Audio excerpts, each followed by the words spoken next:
Hello and welcome back everyone to part 2 of my King's Empire breakdown. If you want to know about the commanders, titans, and units without special unit rules, those are all found in part 1. But for now, let's jump in and look at the squads.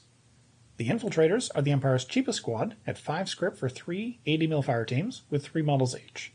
They have decent speed, but pretty poor defensive AVs. They're in the spycraft and deception part of the allegiance, which you can see right off the bat with their ability Camouflage.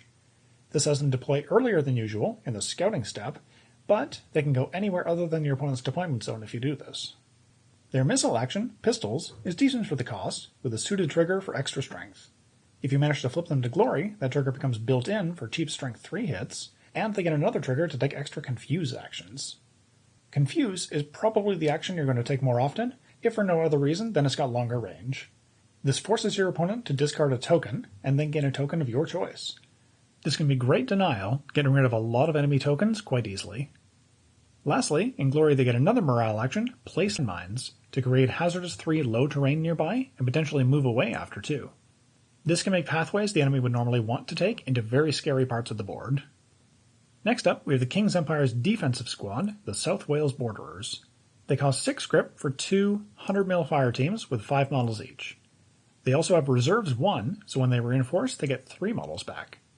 While they have a pretty solid speed 7, the rest of their AVs seem pretty bad. However, their first ability, Remember Our Mates, totally changes that.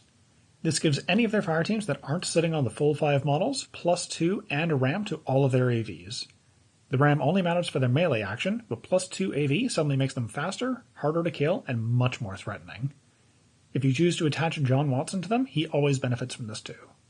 Their missile action has good range but an awful AV, at least until they're injured.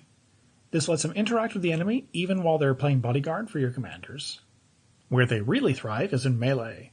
Their steam-powered fists get up to AV 7 while they're missing models, and their open wound trigger can give you a potential strength 4 if you include the free ram from Remember Our Mates, or 5 if John Watson is also helping out. You really don't want to take a punch from one of these. When they get to Glory, they gain a new morale action, Incomprehensible Insult, which is fair range and forces the enemy to come on over to them. If you win by a lot, you can also get a free melee action against them if they get all the way over to you. The Field Intelligence Corps are the most expensive of the Deception-themed units, coming in at 7 script for 3 80mm fire teams with 3 models each. They continue the theme of having bad defensive AVs, so be careful where you put them. Their ability Espionage is fantastic. This lets you draw a card if your opponent cheats in any duel against them. Your opponent will have lots of opportunity to feed you those cards too, as their missile action has a great 20-inch range. They can even shoot into engagements without having to discard, and have a trigger for accurate. They also have the morale action Analyze Enemy Tactics. This has a fantastic range with 2 incredible effects. It forces your opponent to show you their hand, and then they discard a card of your choice. In Glory, they also get a trigger to make them discard another card. This can give you a huge advantage, and can really motivate your opponent to cheat to stop you, which only feeds you more card draw with Espionage. If they flip to Glory, they get a second morale action, Signal Flags, and this really makes them just incredible. It costs a whopping 2 tactics tokens to use, but it either lets you place a brand new objective marker near them, or just gain 1 VP if the operation doesn't use them. Either way, this makes them extremely valuable, and can completely change the game for you. Their next squad is their mobile option, the Empire's Dragoons.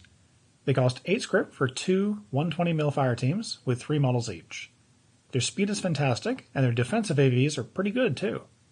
Their ability Handpicked by the King is the opposite of the Field Intel Corps' ability. Every time they cheat, they draw a card. This helps to keep your hand full, and if you're losing a duel already, you can cheat in a bad card in the hopes of drawing a better one. They really like to be in melee. Their Cavalry Sabers are a solid Strength 3, going up to Strength 4 if you take the Rush Order. It also has a trigger to place anywhere touching their target, which becomes built in when they go to Glory. This can help them get into a good position for the next turn, or gum up the enemy's lines with a huge fire team suddenly in a spot they didn't expect. Unfortunately, it explicitly says only this fire team, so its squad mate stays put. Before they get into the thick of it, they can also take their missile action, Machine Gun. This has a good AV and range, and always gives a pin token on hit, which can stack with the enemy's Hail of Gunfire trigger to make it really hard for the enemy to reinforce. It also has a trigger to move the fire team, which can be great for repositioning. Remember that, since they're a squad, its squad mate gets to move half that distance to keep up.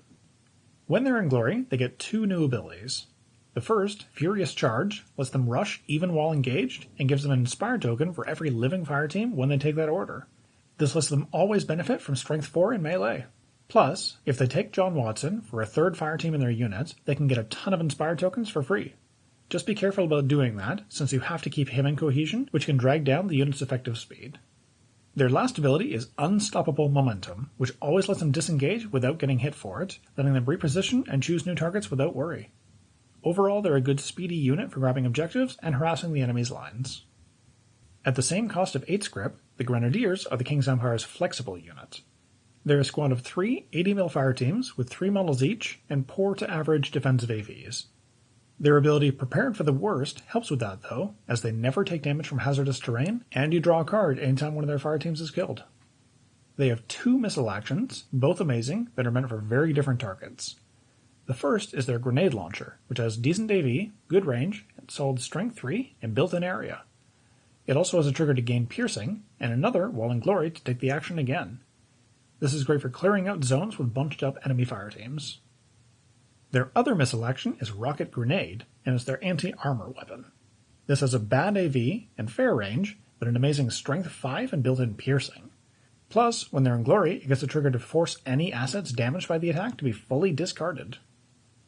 In Glory, they get the ability Titan Hunters, which gives them an Inspired token anytime they take damage from an enemy Titan, or when they flip an enemy Titan's asset. Note that that's specifically when they flip the asset, not when they destroy it, so if one asset is both flipped and discarded from one attack, you only get the 1 token. The King's Empire's last and most expensive squad is the Royal Rifle Corps. Coming in at 9 script for 3 80mm fire teams with 3 models each and decent AVs, they're the backbone of your forces. Their ability Together Now lets them gain 2 tokens when they take the Focused Effort order instead of the normal 1. Their CLLE rifles have a good AV, great range, and a solid Strength 3. It also has a trigger to give a Shaken token, and in Glory another trigger to take the action again. Their morale action, Noble Procession, is pretty unusual. You can only take it if the fire team is at least partly on the enemy's table half, but if they are, then you draw a card, no flip required. Plus, they pulse out Inspire tokens to nearby friendly units, but only if they're hired specifically into the King's Empire. When they flip to Glory, they get 2 new abilities. The first, the King's Best Men, lets them discard any token to move the unit 5 inches. Remember, this happens before you declare your order, so you can pair this with Together Now to remove 1 bad token and gain 2 new ones before you even act. Their last one makes them very flexible. Point Blank, an ability also found on the Commander Rayo Edwards' card, lets them use missile actions against targets they're engaged with. This is a big upgrade to the King's Empire's bayonets, since it's still a missile action and doesn't have bayonets minus 2 AV penalty. The King's Empire's adjunct is the Sharpshooter. It can go onto any squad with 30mm models, which is all of them except for the Empire Dragoons. Its ability Show Them How It's Done gives only the fire team that it is actually within +1 to its action's AVs. Its fire team also gets an extra missile action, the Long Rifle. It has a good AV, keeping in mind it benefits from its own +1, and has great range and strength. This adjunct is really valuable for doubling down on your stronger unit strengths, but also for giving your weaker squads a better chance of killing something so they can flip to Glory. Time for the Stratagem Lightning Round. Artillery Strike is an odd one. The first time you play this, you just place an Artillery Strike marker, and then it just goes back to your hand. Every other time you play it, you can either place another marker, or do a duel versus every fire team near a marker to see if they take a huge Strength 5 hit. You can play it multiple times in a turn, but it costs you a Tactics token or a card each time past the first. Since it counts as playing a stratagem every time, Rio and the Envoys from the Kingdom love this. Bloody Their Noses just flips an enemy out of Glory.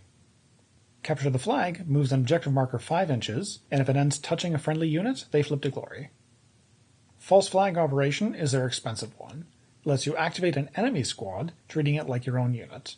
This is great to get an enemy out of position and use their strongest squads against themselves. God Save the King is played when an enemy plays a stratagem that costs 4 or less, and just cancels it from happening. This goes back to your deck after too. Keep Calm and Carry On flips a friendly unit out of Glory to give it a second activation. If you pick a unit with a Tactics AV, you don't gain Tactics token on the second activation. There's no double dipping.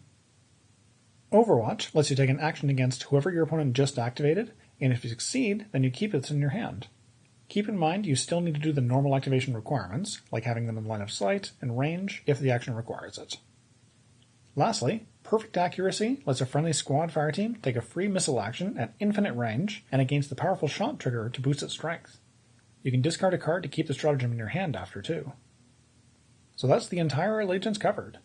If you're feeling all in on the King's Empire, then the best way to get into them is to grab their allegiance box. This gives you Charles Edmonton, a unit of Infiltrators, and 2 units of Royal Rifle Corps.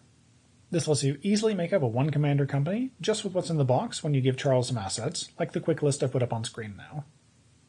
If you want to jump into a 2-commander size game quickly, the easiest way to do that is to also grab the starter box.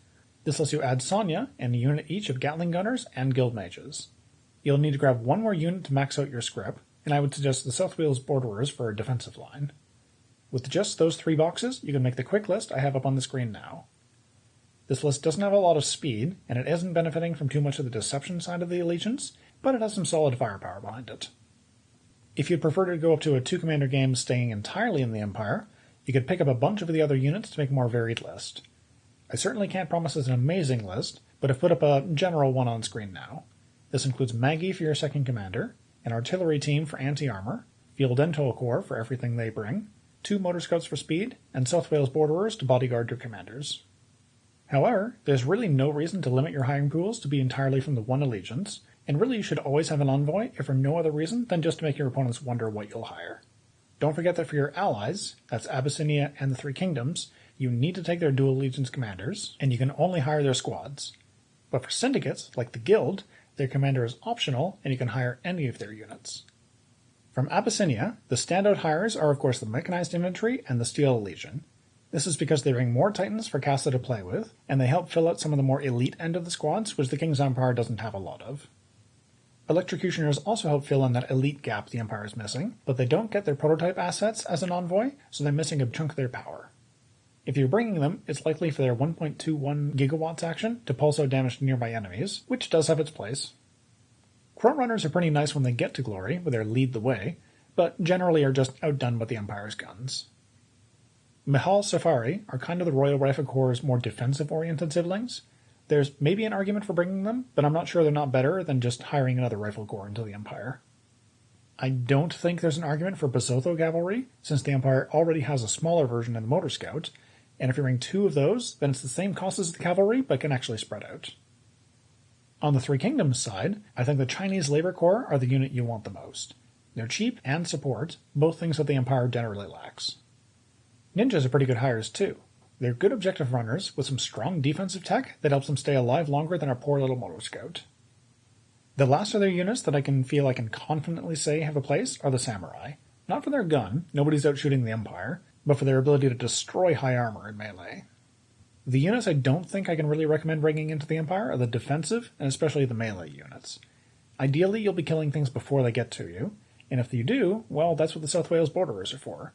So the Dragon Monks, Dishonored, and Sovereign Guard are at least options. Lastly, there's the Guild. Both of their named characters are real standouts. Sam Thrice can easily fit into every list for her support abilities and her tactics AV. Sonya always makes the list too, since she's another commander you can take. Hexbows are in the mystical place where their guns actually kind of compete with the Empire's due to their extreme flexibility. If you're taking the Guild Mages, it's probably into an operation that uses objective markers to double down on total board control, but if there's no markers, they lose a lot of the reason to hire them. Gatling Gunners are the only guild unit I don't see any home for in the Empire, since they're just a big gun competing in the big gun allegiance. And with that, we've covered everything in the King's Empire. For the next video, I'll be jumping into the first of the Malifaux side allegiances, the Gibbering Hordes. Until then, happy gaming!